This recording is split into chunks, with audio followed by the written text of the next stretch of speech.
Hey gamers, welcome back to another video.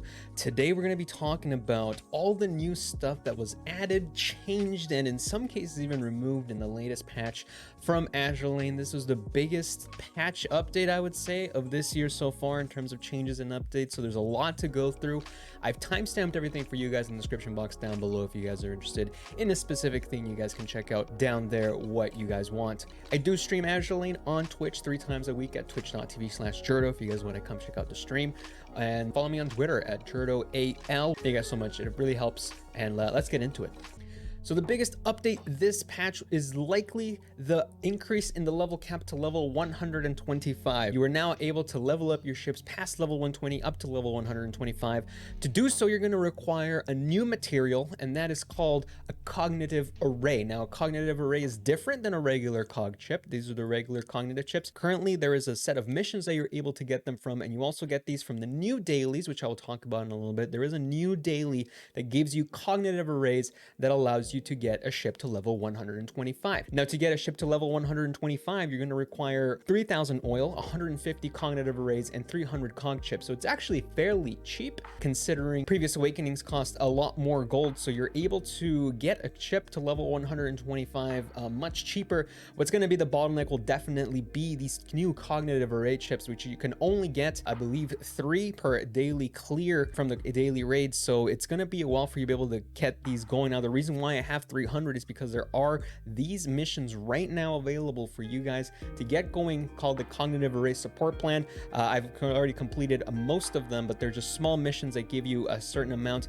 of cognitive arrays as well as cognitive chips for you to get started onto that. So right now I've done already one ship. I've got my Noshiro to 125, but again, this is a new character level cap up to a level 125 with a brand new mechanism, different kind of cognitive chip required called a cognitive array, and only 3,000 gold required. So it's very cheap and really nice to do. Now we're talking about the dailies. There are new dailies available now in the game.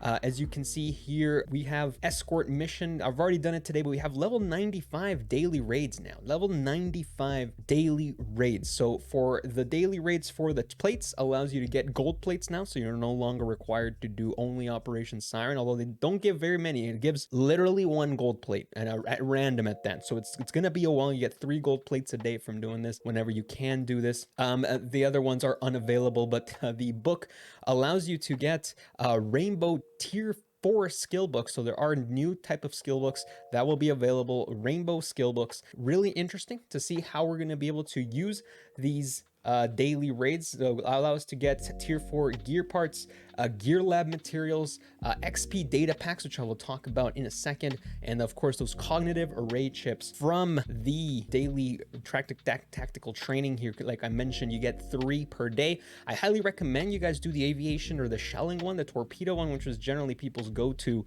is actually much more difficult now. So I would recommend doing the aviation, the shelling. The aviation was a one-shot with the boss, so that one's pretty easy. But again, you only get 3 per day for 9 per fight, for a total of 9 per day, and you need 150 in order to get a ship to level 125. So after your initial 3 or so, you're going to be hurting a little bit for cognitive arrays, at least from this source. We don't know if they're going to be adding them anywhere else quite yet, but it's going to slow down a lot. So when you first get those cognitive arrays from the event missions, make sure that you guys don't blow them all at once. Really think about who you want to level 125, because after that it does slow down quite a bit. The next thing that has been updated is the lecture hall. Now that's right, the lecture hall has been updated. It no longer requires you to put ships in directly.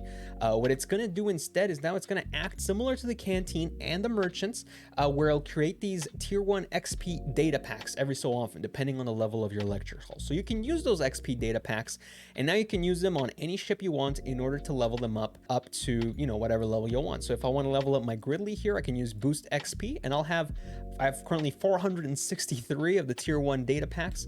If I use 10, it gives me 30,000. So each one gives me 3,000. And if I want to use, 400, I could actually theoretically just get my Gridley to level 100 immediately. Again, you do get a bunch of these from the early event missions. The income will slow down, but you do get quite a lot of these XP packs early on. You're able to quickly level up a ship if you want to.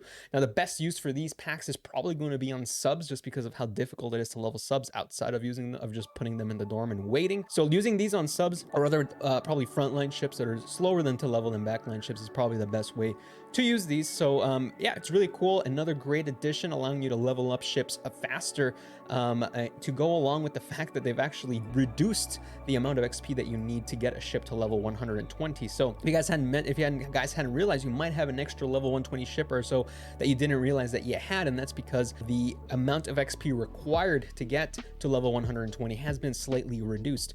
In fact, here I'm actually capped at over 4 mil for my Perseus, when the previous limit was 3 mil. So that's how much XP roughly has been reduced by, and it has been added on top to your capped ships. No XP was lost. All the XP was put back into the ship. It was just the requirements for each level was reduced, which allowed you to gain an extra level or two due to the total amount of XP that your ship already had. Another thing that has been added to the game has been rewards for your fleet tech, which is really neat because a lot of these have these cognitive array chips at 50, which is quite a lot for each level. So I can collect this Royal Navy one right here, and I get it at 50 and 1,000. So that's one per every level. So this is level 1 rewards, level 2 rewards. So veteran players are going to have a lot of cognitive array, a lot of gold, a lot of cognitive chips in these fleet tech rewards. It's going to be really nice to be able to collect these, and that's going to be quite a few more level 125s that veteran players are going to be able to get out of. I think even newer players, have at least some levels across some of their fleet tech, so you guys will be able to pick up some of these cognitive arrays in here and get even more ships to level 125. So this is a really nice addition, which is just completely just free stuff that Yoastar has decided to add in order to help people with the transition over to the level 125 cap.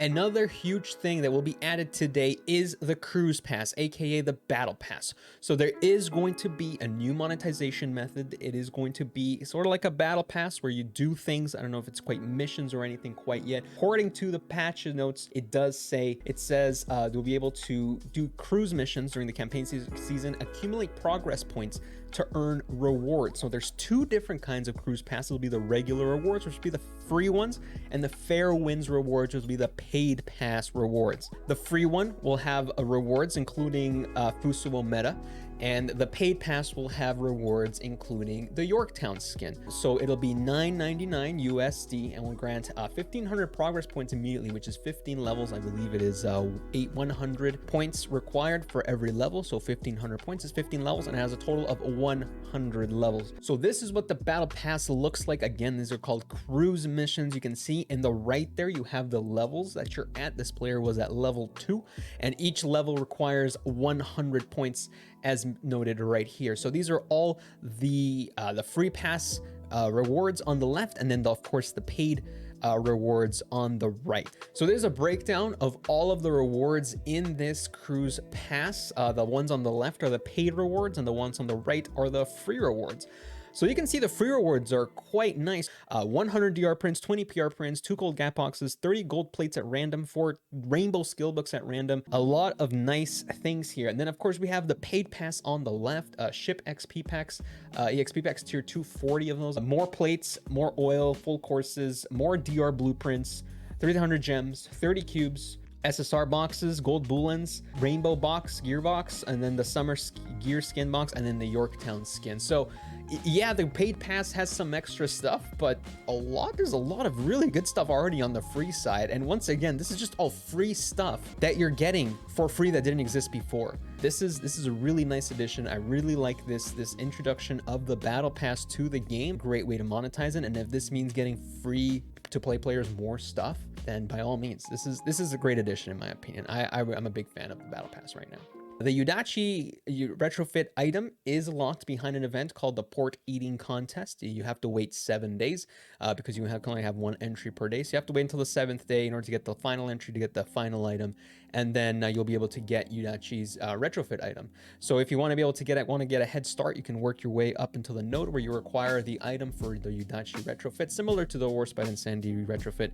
And then once you get the 7th day comes around, you're able to just immediately finish up the retrofit. Another thing that was added was World 12 hard mode. Now, in preparation for World 14's release, which was not out in this patch, World 12 hard mode has been introduced. You're able to do World 12 on hard now for your 3 daily attempts. I'm doing 12-1 right now. I tried 12-4 and it kind of kicked my ass, so I'm just going to go back to 12-1 for a little bit, but that is now available as well. Now, there is one more huge change, and in this case, removal to the game, and that is that retiring ships will no longer give you oil. Now, this has been confirmed by Yostar to be a feature, not a bug. This is intentional. Instead, you will be getting more gold. So you'll be getting more gold for your retires, but you won't be getting that oil back. And I know a lot of people are a little bit upset about this because of 2-1 farming. The fact that you're able to get basically all of your oil back from 2-1 farming by retiring the commons that you got from 2-1 made that farming essentially oil neutral. That's no longer possible, of course, but in my opinion, I think it's not really a big deal. If anything, it's better because you're gonna get more gold for the commons, which is the whole point of farming 2-1 anyway. Yeah, your 2-1 I guess costs oil now, but it's like 3 oil a fight, and you're getting a significant amount more oils or more coins for your time. So you're going to be more time efficient with farming 2-1. You're going to get more gold, and on top of that, they have confirmed that they will be giving us a huge compensation for no reason whatsoever, just other than the fact they're making the change and people complained, I guess. 200 gems, 6,000 oil, and 50,000 coins as compensation next maintenance, which is next Thursday. So I guess you know, I'll take it. I'll gladly exchange farming an oil neutral 2-1 for 200 gems, 6,000 oil, 50,000 coins, and extra coins when I retire more commons. So I really like this change. Actually, I know some people may not like it.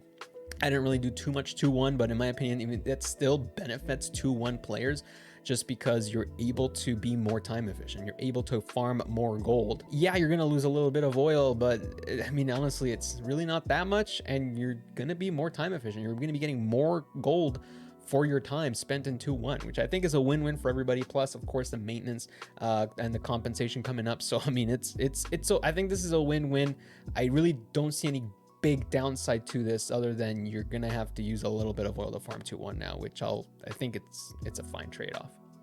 So that was all the changes, additions, and removals in the last patch from Azur Lane. Let me know what you guys think in the comment section down below. What do you guys think of the battle pass? What do you guys think of all the new mechanics being introduced, the lecture hall changes? Everything looks really cool. I'm really excited. This was a lot of good changes, I think, and I'm really liking the direction that this game is going right now.